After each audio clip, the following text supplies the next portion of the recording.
Hola gente, bienvenidos y bienvenidas. Vamos a empezar con los videos de introducción a Python. Entonces vamos a ver como generalidades del lenguaje y en intro y en taller vamos a ir ya empezando a hacer ejercicios y eso. Entonces es importante que ya en este momento hayan probado Linux, hayan usado la terminal, hayan instalado el Python y para empezar a hacer ahí como experimentos y pruebitas y cosas así. Porque a partir de ahora no solo vamos a trabajar la forma de estructurar los algoritmos, como hicimos en la clase, en clases anteriores, donde dirán como problemas cotidianos, ahora vamos a empezar a ver como problemas más abstractos todavía. Entonces, ahí nos vamos a centrar en analizar problemas, pero esos problemas no son como soluciones a problemas cotidianos o reales, sino son problemas para explorar las posibilidades de la representación que podemos hacer, o sea, para explorar las posibilidades que tendría el lenguaje, cómo se vería eso en el lenguaje, qué si hacemos, y entonces ahí vamos también al mismo tiempo construyendo más herramientas sobre cómo construir esos algoritmos, ya enfocándonos sí full en la compu. Entonces, déjenme ver, compartimos el escritorio y ahí está, introducción a Python. Vamos a usar Python 3 en adelante. Ya el Python 2 casi no se consigue, pero es Python de 3 punto algo para arriba. Con que sea 3.1 en adelante ya funciona para el curso. En la última versión que está disponible, la 3.10, van a ver que hay algunas cosas de código en la versión 3.10 que no están en la 3.9 y hay algunas de la 3.9 que están en la 3.8, pero para el nivel que vamos a manejar en el curso, cualquiera para arriba de 3 está bien. Déjenme ver porque pasé el mouse a la pantalla que no era. Ahí está. Python es el lenguaje de alto nivel que vamos a usar. Es un lenguaje de alto nivel, si recuerdan ahí como el primer video. Un poquito de historia. Lo que mencionamos en clase, para mí 1990 no es tan viejo, para ustedes ya es viejísimo y hace 30 y pico de años. Ay, qué viejo me siento.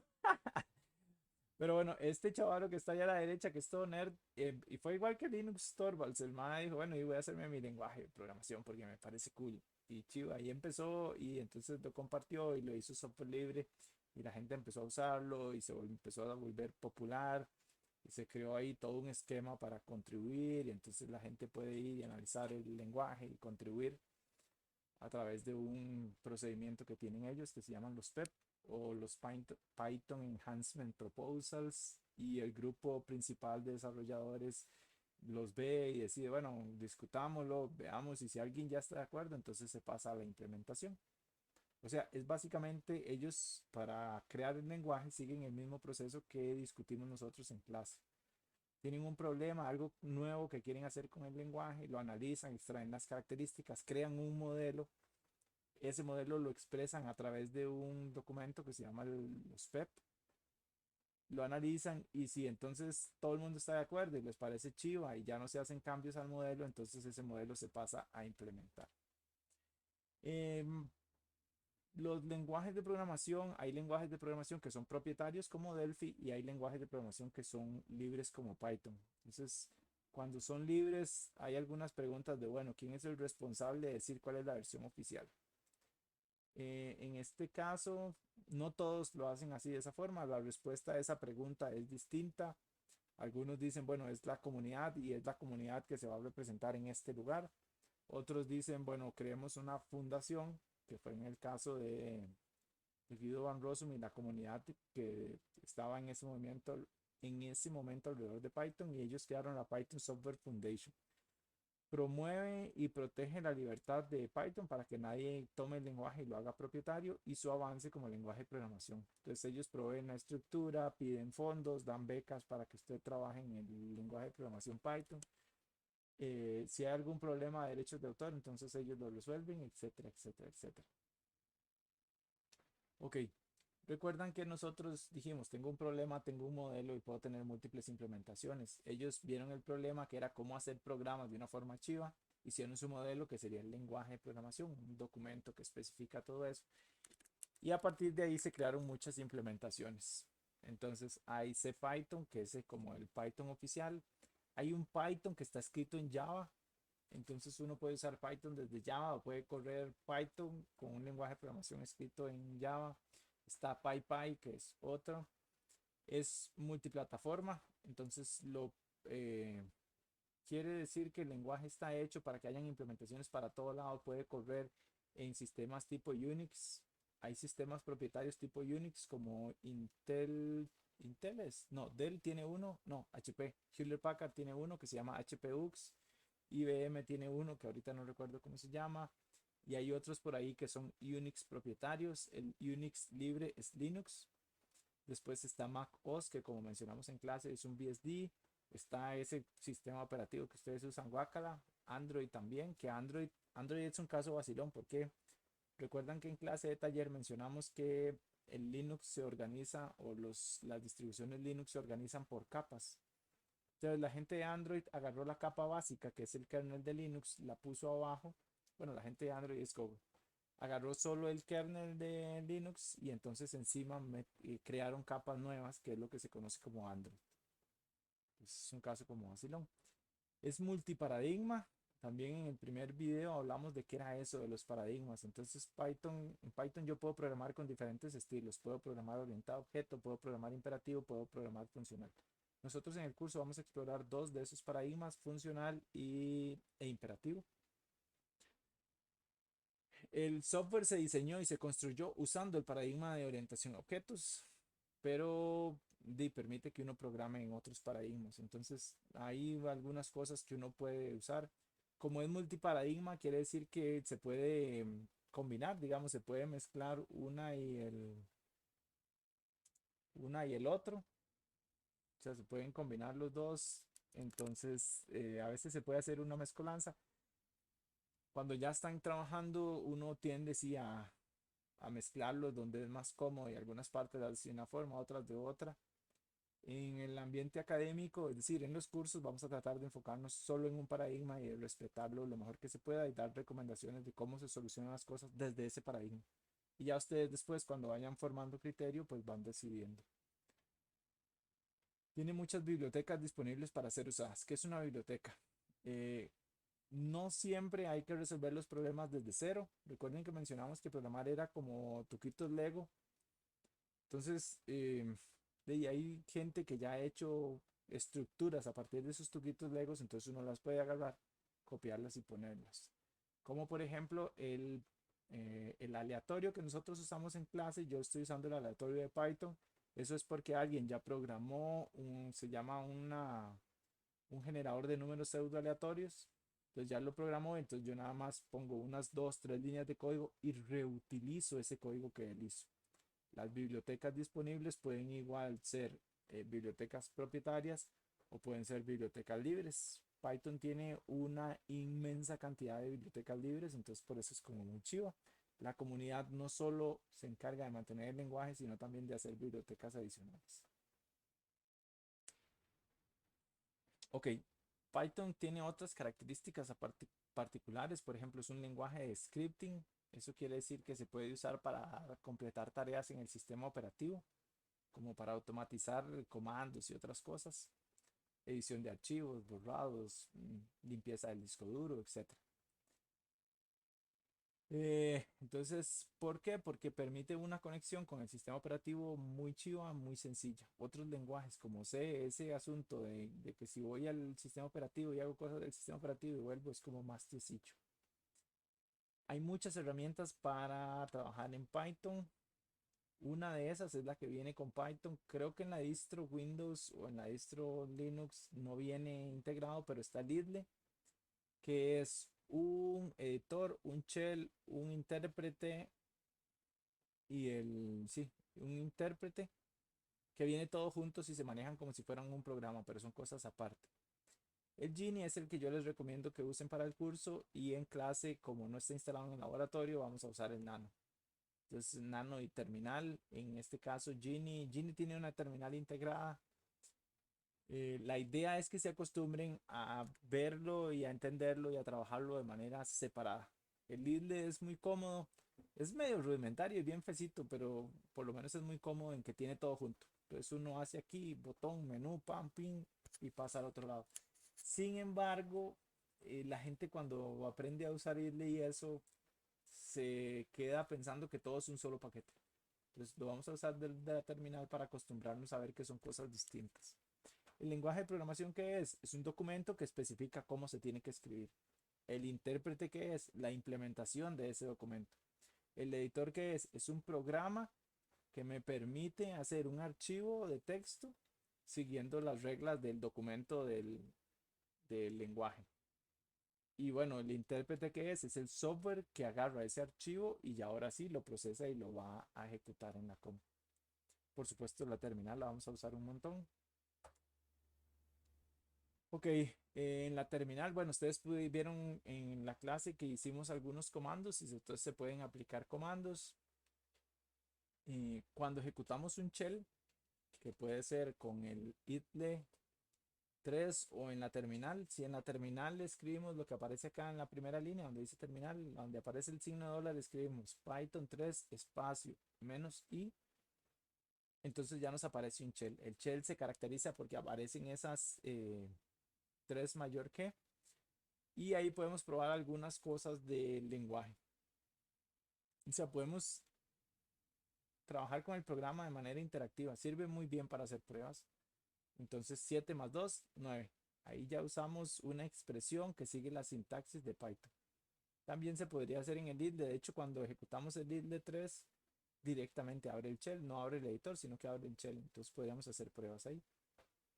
El shell lo que hace es sacar una instrucción, la ejecuta, da el resultado y se queda esperando la siguiente. Si queremos ejecutarlo como un programa, entonces ya cuando se lo pasamos por la terminal, usualmente para ejecutarlo desde la terminal es Python 3 espacio y el nombre del archivo. El nombre del archivo se guarda con una extensión .py y en clase comentamos un poco más qué es eso de las extensiones. Pueden haber errores. Por ejemplo, el error de sintaxis, que es una expresión mal formada, es que hay un espacio antes del 10. Entonces el MAE dice así como, oh, wow, wow, wow. Esto de la indentación que mencionamos también, que es como acomodar con espacios para que se vea más bonito. Para Python la indentación significa algo. Entonces si usted pone espacios en blanco donde no van, Python te lo penaliza. Pueden haber errores semánticos. Este también fue un ejemplo que mencionamos en clase cuando usé el pilot permanente en una pizarra de acrílica. Ok, van a ver que dentro de las reglas del lenguaje vamos a tener nombres, vamos a poderle poner nombres a las cosas, nombres a espacios en la memoria o nombres a bloques de instrucciones que serían funciones. Entonces, esos nombres usualmente depende del lenguaje, siguen reglas particulares. En caso de Python, los nombres no pueden iniciar con un número y sí, usualmente para los que han programado en Java se separan las palabras con mayúsculas y minúsculas. En Python no. En Python es como si yo tengo un bloque de instrucciones o que si yo estoy almacenando el valor de pi en la memoria, entonces el nombre que yo usaría es valor, raya abajo, pi, todo en minúsculas. Entonces, esos son como diferencias.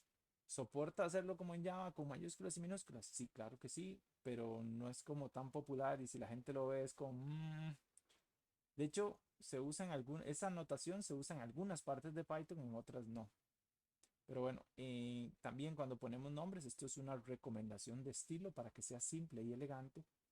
Se evita el uso de artículos y preposiciones. Entonces, en este ejemplo que mencioné, no se pone el valor de pi, sino se pone valor pi.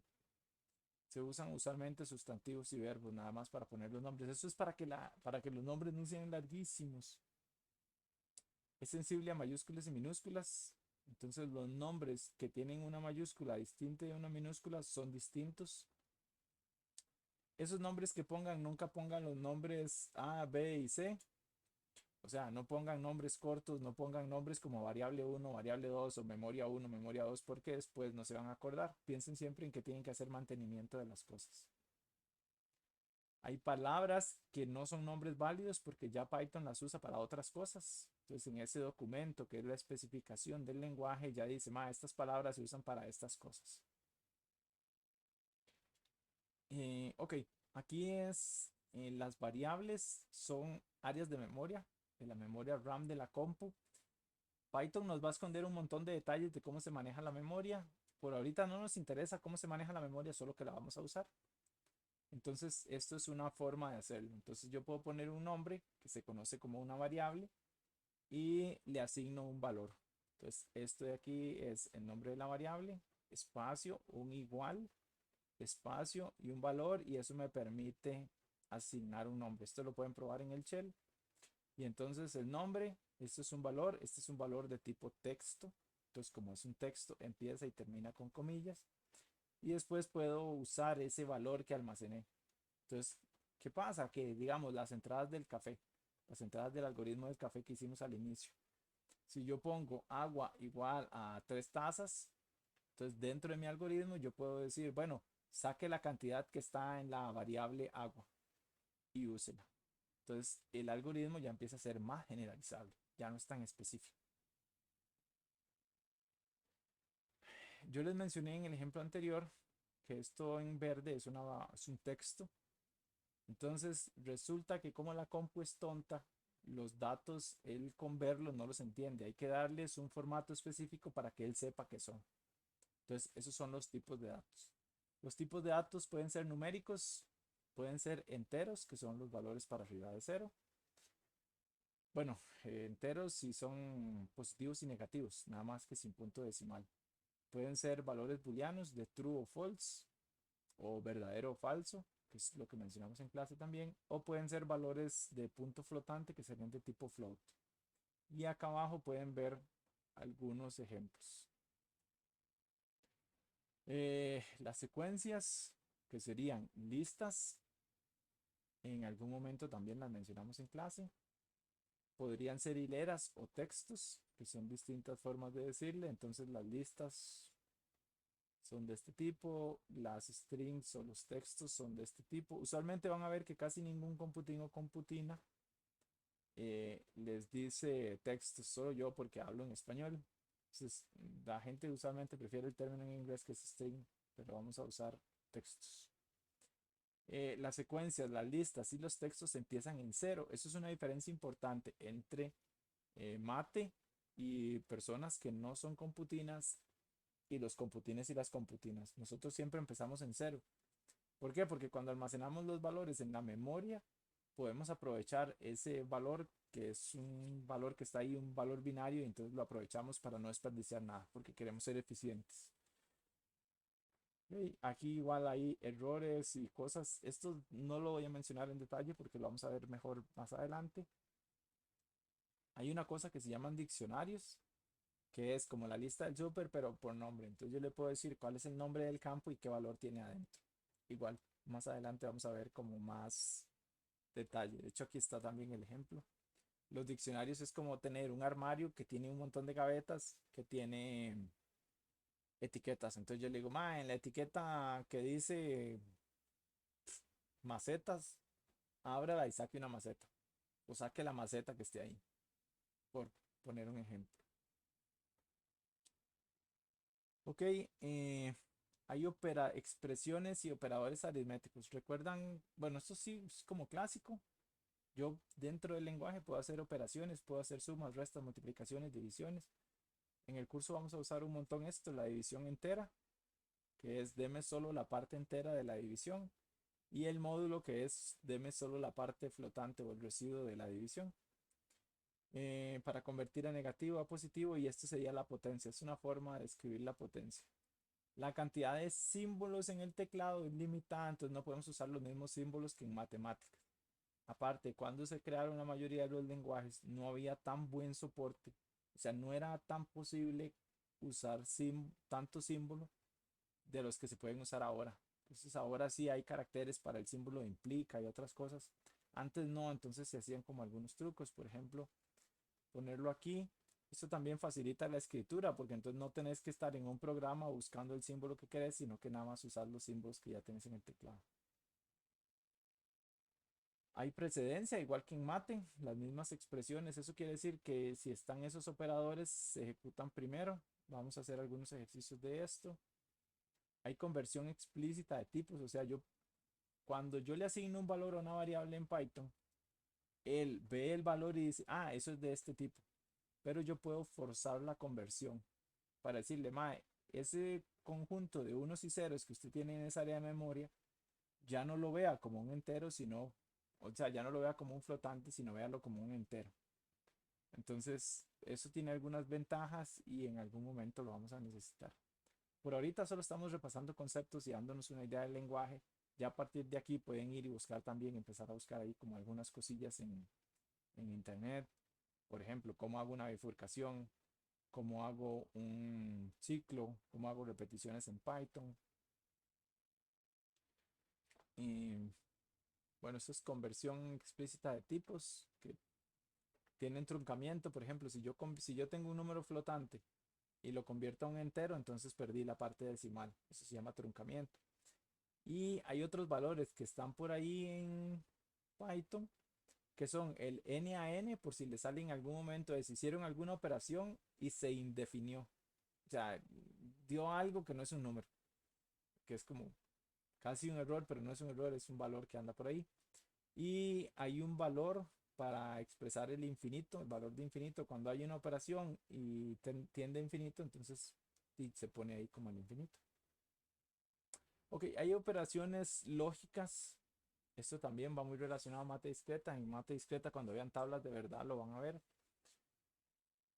Eh, Se usan principalmente en las condiciones. Recuerdan que nosotros hablamos de que hay bifurcación y repetición y que la bifurcación y la repetición tienen una pregunta de sí o no. Entonces uno puede hacer preguntas más complejas si las junta con un y o una o. Entonces, si la pregunta es esta y las dos respuestas son sí, entonces siga. Si alguna de las dos es no, entonces siga y ahí van con las tablas de verdad. Bueno, esto es una tabla de verdad. Entonces esto es como ahí ve, si los dos son verdaderos, siga.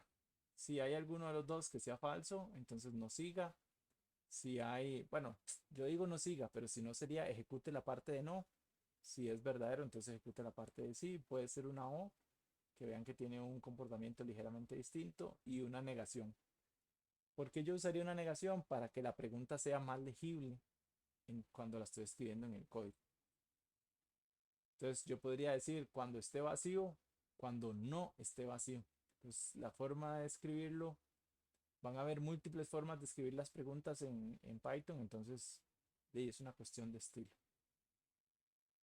Aquí hay algunos ejemplos de comportamientos raros, más adelante los vamos a ver en detalle cuando estemos viendo ejemplos. Es que ahorita que no hemos escrito código es como complicado entender esto. Bueno, no es complicado, pero no se le pega a uno también a la memoria como cuando ya los ve. Y esto de aquí son comparaciones. Yo puedo hacer preguntas en alguno de los algoritmos de levantarse y alistarse que ustedes hicieron. Decía, bueno, si son las 6 de la mañana, levántese. Entonces sería, si A es igual a 6 de la mañana, levántese. Aquí sería, si son las 6 de la mañana y digamos, el día no es de lunes a viernes, una cosa así. Entonces ya estos, así es un ejemplo de cómo se irían escribiendo esas preguntas en Python. Mm, Hay operadores relacionales que también son para escribir esas preguntas, si son mayor que, menor que, igual que, diferente de. Y bueno, el estado no está. Eso es como una instrucción más compleja, como de nivel 2. Yo puedo hacer unas asignaciones abreviadas, igual esto lo vamos a hacer más adelante. Recuerden que cuando guardamos un valor en memoria es el valor, espacio, el nombre, un igual y el valor. Yo podría hacer eso, pero abreviado y hacer una operación extra.